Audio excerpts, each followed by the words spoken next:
याद करिए 2017 के पहले की स्थिति क्या थी।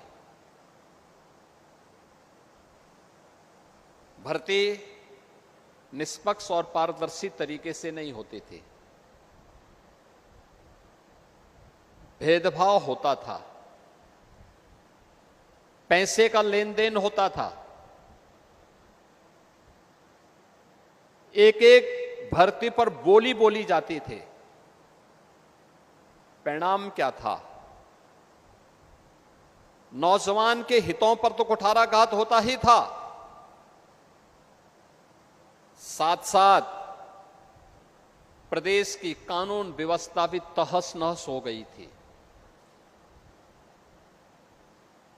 प्रदेश में दंगों का दौर चला, प्रदेश में अराजकता थी, गुंडागिर्दी थी, न बेटी सुरक्षित थी, न व्यापारी सुरक्षित था। कोई व्यक्ति घर के बाहर जाता था तो सायंकाल होते होते परिवार के लोग चिंतित होने लगते थे कि वह कब घर सुरक्षित पहुंचेगा।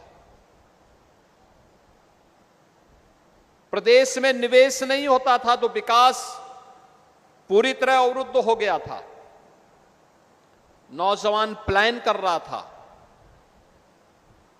प्रदेश के अंदर अराजकता, दंगों के उस दौर में लगातार आतंकी घटनाओं ने भी अंजाम देना प्रारंभ किया। अनेक घटनाएं प्रारंभ हुई। अयोध्या में श्री राम जन्मभूमि पर आतंकी हमला हो, काशी में संकट मोचन मंदिर, काशी की कचहरी, अयोध्या की कचहरी हो या लखनऊ की कचहरी, विस्फोट लगातार होते थे। सीआरपीएफ कैंप रामपुर पर आतंकी हमला, ये उसी दौर की बात है जब निष्पक्ष भर्ती की प्रक्रिया को पिछली सरकारों ने अपनी राजनीतिक स्वार्थों के लिए बाधित किया था।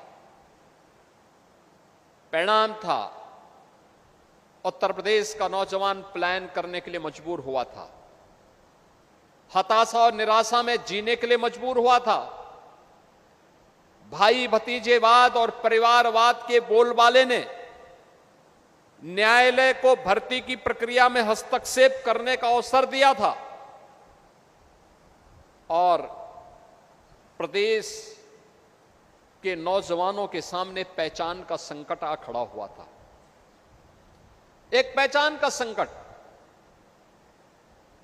पूरा बदनामी एक परिवार और एक पार्टी करती थी, गलत काम एक परिवार और एक पार्टी करती थी। खामियाजा उस समय की 20 करोड़ की आबादी को भुगतना पड़ता था जब उसके सामने पहचान का संकट खड़ा होता था। और इसी अराजकता,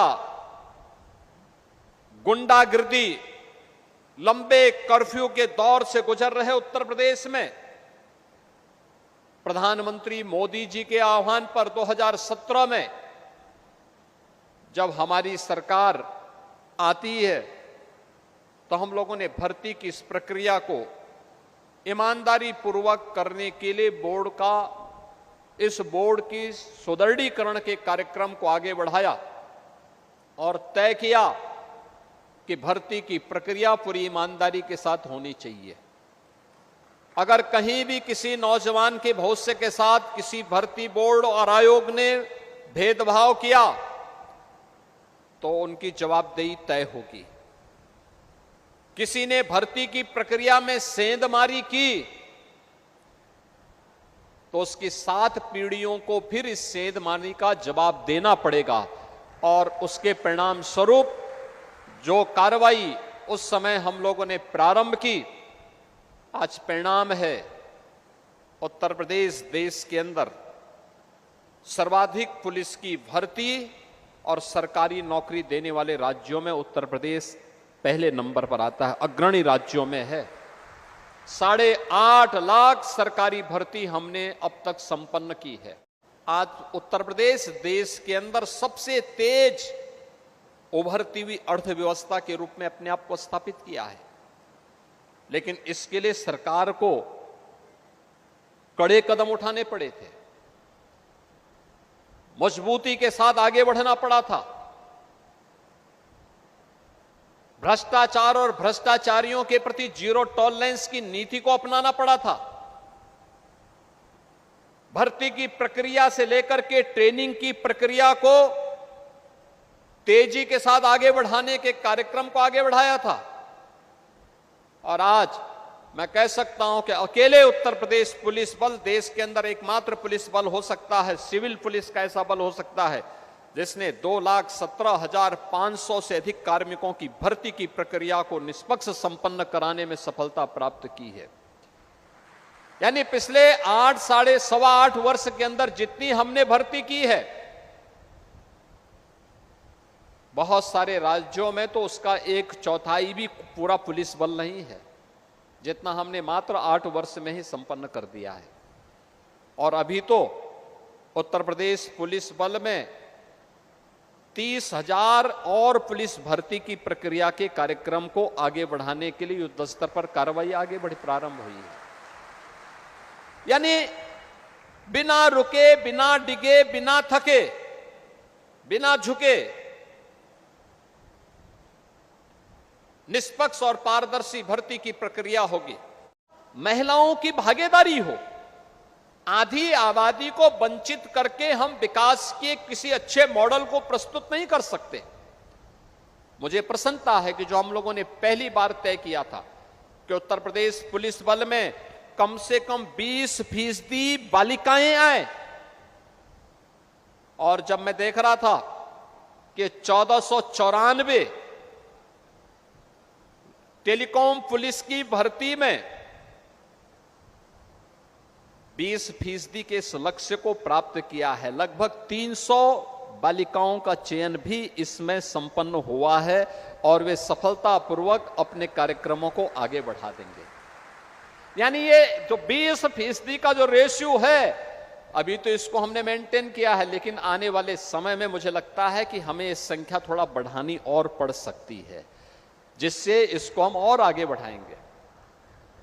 दूसरा, देश की सुरक्षा के लिए जो समर्पित भाव के साथ कार्य कर रहे हैं, आपने देखा होगा हमारी सरकार ने तय किया अग्निवीर जो देश की सीमाओं की सुरक्षा कर रहे हैं, उन अग्निवीरों को अगले वर्ष से वे कुछ सेवा का हिस्सा रहेंगे, कुछ लोग वापस आएंगे।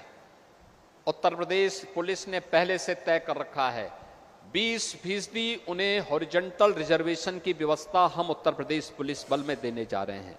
ये 20% रिजर्वेशन इसलिए क्योंकि ट्रेन्ड मैन पावर हमें प्राप्त होगा और हर एक क्षेत्र में जो जिस क्षेत्र में जाना चाहेगा हम उसको लेंगे, क्योंकि ये युवा ऊर्जा है, जिस युवा ऊर्जा के बल पर ही हम एक विकसित भारत की परिकल्पना को और एक समर्थ उत्तर प्रदेश के संकल्प को आगे बढ़ा सकते हैं। और यही प्रधानमंत्री जी का विजन है, यही विजन है हमारा। ये किसी भी फोर्स का टेक्नोलॉजी उसका एक पार्ट होता है, इसके बगैर हम कोई कल्पना कर ही नहीं सकते। आज के दिन पर जीवन अधूरा होता है। टेलीकॉम पुलिस कम्युनिकेशन का एक माध्यम है। याद रखना, दुनिया के अंदर कम्युनिकेशन एक सशक्त माध्यम है सूचनाओं का आदान प्रदान करने का, और खासतौर पर तब जब यूपी जैसा राज्य हो, 25 करोड़ की आबादी के राज्य में इस चुनौती का सामना करना हो। उन स्थितियों में आपके सामने टेलीकॉम पुलिस की चुनौतियां किसी से कम नहीं हो सकती। मुझे पूरा विश्वास है कि अगले 6 महीने आपके ट्रेनिंग के होंगे। ट्रेनिंग के इस दौरान बेहतर ट्रेनिंग लेना, अपनी ट्रेनिंग के अंदर टेलीकॉम पुलिस से जुड़ी हुई उन चुनौतियों को समझना, कैसे आप पुलिस के सामान्य कम्युनिकेशन को बेहतर से बेहतर देकर के ससमय उन्हें सूचनाएं उपलब्ध करवाने का काम कर रहे हैं। इस दिशा में आपका प्रयास जितना तत्परता के साथ और जितनी ईमानदारी और सक्रियता के साथ हो पाएगा, उतना ही बेहतर प्रदर्शन उत्तर प्रदेश पुलिस का देखने को मिलेगा। समय के अनुरूप हमें अपने आप को आगे बढ़ाना पड़ेगा। जो यहां पे डीजीपी साहब ने कहा है कि अब तक हम 63 जनपद हमारे ऐसे हैं जहां पे हमने पुलिस के दूरसंचार पुलिस के डिजिटाइजेशन की कार्रवाई को अब तक संपन्न किया है।